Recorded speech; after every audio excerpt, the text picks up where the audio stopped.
আমি এখনো চিন্ময়কৃষ্ণ দাসকে অবিলম্বে মুক্তির দাবি জানাই। বিএনপি মামলাটা করেন, মামলাটার প্রত্যাহার কেন করেননি? কোন পথে আমি মামলাটা প্রত্যাহার করতে পারবো? আপনি মনে করেন বিএনপির মহাসচিবকে বলছেন, এবং এটা করে আজকে বাংলাদেশে কোন জায়গায় নিয়ে গেছে। চিন্ময়ের সঙ্গে আমরা যখন দেখা করেছি, তার সঙ্গে কথা বলার মাধ্যমে আপনি দেখবেন তার আগের যে বয়ানটা তাদের ছিল, সেখান থেকে বয়ানটা সম্পূর্ণ আলাদা হয়ে গেছে। আমি এখনো চিন্ময়কৃষ্ণ দাসকে অবিলম্বে মুক্তির দাবি জানাই। আমি তো নাগরিক আকারে কথা বলতে পারি। আপনি এটা তার বিরুদ্ধে তো রাষ্ট্রদ্রোহের মতো একটা বড় অভিযোগ আছে। রাষ্ট্রদ্রোহ মামলাতে মাহমুদুর রহমান বিরুদ্ধে হয়েছে। রাষ্ট্রদ্রোহ মামলাটা কি? এটা কলোনিয়াল আইন। রাষ্ট্রদ্রোহ মামলা মানে কি? আপনি আমার কন্ট্রা টিভি ধরতে চাচ্ছেন। আপনি গণ অভ্যুত্থান হওয়ার পরে কেন একটা নাগরিকের বিরুদ্ধে আপনি রাষ্ট্রদ্রোহ মামলা করবেন? তার বিরুদ্ধে সুনির্দিষ্ট যদি কোনো অভিযোগ থেকে থাকে সেটা বলেন। আপনি একটা গেরুয়া পতাকা তুলছেন উপরে, ফাইন, আমাদের একটা এক্সিস্টিং একটা আইন আছে, এই আইন তো শেখ হাসিনার আইন।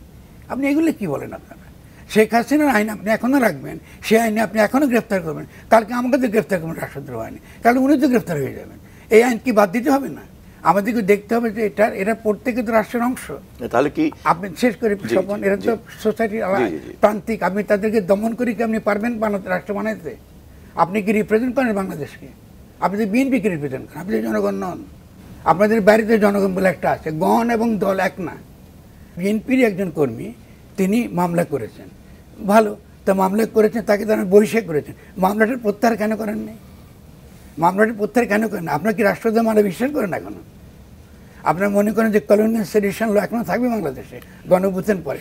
আপনারা ক্ষমতা আসলে কি আইনগুলো রাখবেন? চমন ভাই, চিন্ময় দাসের বিরুদ্ধে মামলার কথাটা ফরহাদ ভাই বলছেন, আমি ফরহাদ ভাইকে বিনীতভাবে মনে করিয়ে দিচ্ছি যে বিএনপি মামলাটা করে নাই। মামলাটা যিনি করেছেন তাকে বিএনপি বহিষ্কার করেছে, একজন কর্মী করেছে এবং তাকে সাথে সাথে বহিষ্কার করে দেওয়া হয়েছে। শুধু বহিষ্কার কেন করবেন? মামলার সম্পর্কে আপনাদের অবস্থান কি বলেন আজকে?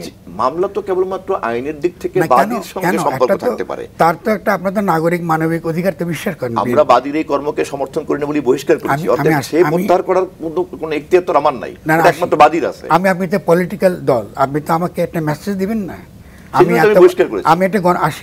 আমি একটা গণ অভ্যুত্থান করেছি, আমাদের ছেলেরা একটা গণ অভ্যুত্থান করেছে। আমরা কি চেয়েছি? আমরা একটা ডেমোক্রেটিক রাষ্ট্র চাই। সেই ডেমোক্রেটিক রাষ্ট্রে কেউ কথা বলার জন্য তাকে ধরে রাষ্ট্রদ্রোহ আইন, এটা কি আপনারা চান?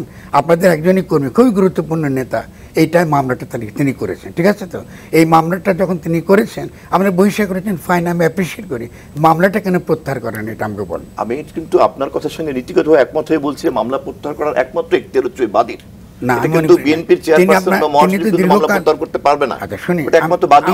আমি উত্তরটা দিই। আপনারা বহিষ্কার করেছেন, এটা একটা সুবিধাজনক অবস্থান পলিটিক্যালি। আমি যদি পিপলকে বুঝালে হবে না।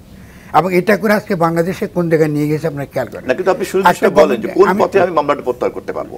আপনি মনে করেন বিএনপির মহাসচিবকে বলছেন, আপনি আমাকে পথ দেখিয়ে দেন, আমি মহাসচিব কিভাবে প্রত্যাহার করবেন? তিনি আপনাদের ওখানে এবং বহিষ্কার করার পরে তাকে তো আপনি দলীয়ভাবে কোনো নির্দেশও দিতে পারছেন না, তার উপরে আমি কোনো সাংগঠনিক কোনো শাস্তিও আরোপ করতে পারছি না।